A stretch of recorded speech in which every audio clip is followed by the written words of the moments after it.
V niektorých bytoch sa cítite ako doma, ako náhle do nich vôjdete. A tento byt nie je žiadnou výnimkou.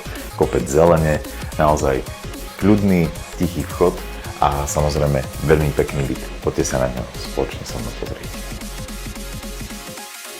Spolu s touto pokojnou lokalitou a týmto bytom si nekupujete len bezpečnostné dvere, ale takisto kompletne zrekonštruovanú elektroinštaláciu s novou revíziou, ale takisto aj novú kuchynskú linku s novými spotrebičmi, špajzou, takisto tu máme aj zrekonštruované jadro.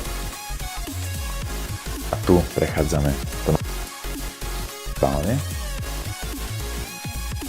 Teraz vchádzame do naozaj priestrannej obývačky a túto priestrannú obývačku máme hneď na dosah od detskej izby, ale pokojne sa vám tu vôjde aj menšia spálňa. Myslím, že tento byt má úplne všetko, čo potrebujete, ale predsa len jednu vec nemá. Nemá vás, takže sa mi stačí ozvať a ja vám ho veľmi rád ukážem na osobnej obhliadke.